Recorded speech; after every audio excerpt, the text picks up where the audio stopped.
Everyone কেমন আছেন? আশা করি সকলেই ভালো আছেন। তো আপনার মাঝে চলে আসলাম আরও একটি ভিডিও নিয়ে। তো আজকের ভিডিওতে আপনাদেরকে দেখাবো মোবাইলের ক্যামেরা সাপোর্ট করে না বা ওপেন হচ্ছে না, এই সময়টা কীভাবে আপনি সমাধান করবেন। তো আমাদের অনেকের মোবাইলে দেখা যায় হঠাৎ করে আমাদের ক্যামেরাটা ওপেন হয় না বা চালু হয় না, ঘোলা হয়ে গেছে বা সাপোর্ট করতেছে না। তো এরকম প্রবলেম যাদের আছে তারা এই ভিডিওটি দেখলে অবশ্যই ক্লিয়ারলি একদমই সমস্যার সমাধান করতে পারবেন। তো কীভাবে করবেন তার পুরো প্রসেসটা আজকের এই ভিডিওতে দেখিয়ে দেবো। তো ভিডিওটাকে স্কিপ করবেন না, স্কিপ না করে সম্পূর্ণ প্রসেসটা দেখে থাকুন, তাহলেই বুঝতে পারবেন। তো কথা আর বাড়াবো না, এখন চলে যাবো ভিডিওর মূল পর্বে। চলুন ভিডিওটা শুরু করা যাক। তো মোবাইলে ক্যামেরা সাপোর্ট করে না, এটার সমাধান করার জন্য আপনি প্রথমে মোবাইলের অ্যাপস সেটিংসের উপর ক্লিক করে দিবেন। তো আমি আমার মোবাইলের সেটিংসের উপর ক্লিক করে দিলাম। সেটিংসের উপর ক্লিক করার পর এরকম একটা ইন্টারভিউ শুরু করবে। তো একটু নিচের দিকে স্ক্রল ডাউন করবেন, করার পর এখানে আপনি দেখতে পাচ্ছেন অ্যাপস নামের একটি অপশন আছে। আপনাদের হয়তো ম্যানেজ অ্যাপস থাকতে পারে বা যেটাই থাকুক, আপনি এই অ্যাপসের উপর ক্লিক করে দেবেন। অ্যাপসের উপর ক্লিক করার পর এরকম একটি ইন্টারভিউ আবারও শুরু করবে। তো এখানে আপনি দেখতে পাচ্ছেন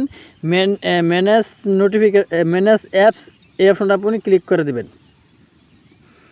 ম্যানেজ অ্যাপসের উপর ক্লিক করার পর এরকম একটি ইন্টারভিউ আবারও শুরু করবে। তো এখানে আপনি কিন্তু মোবাইলে যতগুলো অ্যাপস আছে বা সফটওয়্যার আছে সমস্ত অ্যাপসগুলো কিন্তু এখানে শুরু করবে। তো তার এখান থেকে আপনি মোবাইলে ক্যামেরা যে অপশনটা আছে এখানে খুঁজে বের করে নেবেন। এই যে ক্যামেরা অপশন এখানে আমি খুঁজে বের করে নিলাম। ক্যামেরার উপর ক্লিক করার পর এরকম একটি ইন্টারভিউ শুরু করবে। দেখেন আপনি দেখতে পাচ্ছেন অ্যাপস পারমিশন, এখানে আপনি ক্লিক করে দেবেন।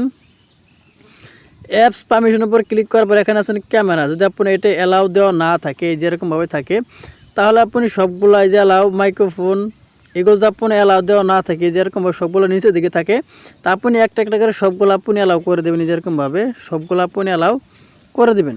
তো অ্যালাউ করা হয়ে গেলে এখান থেকে আপনি ব্যাগে বেরিয়ে আসবেন। আসার পর এখানে আপনি দেখতে পাচ্ছেন নিচের দিকে আছে ক্লিয়ার ডাটা, এখানে ক্লিক করে দেবেন। আবারও ক্লিয়ার অল ডাটা এখানে ক্লিক করে পুনরায় ক্লিক করে দেবেন।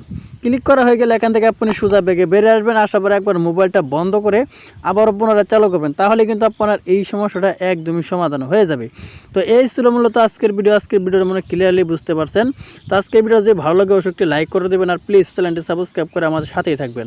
তো সবাই ভালো থাকুন, সুস্থ থাকুন, আল্লাহ হাফেজ।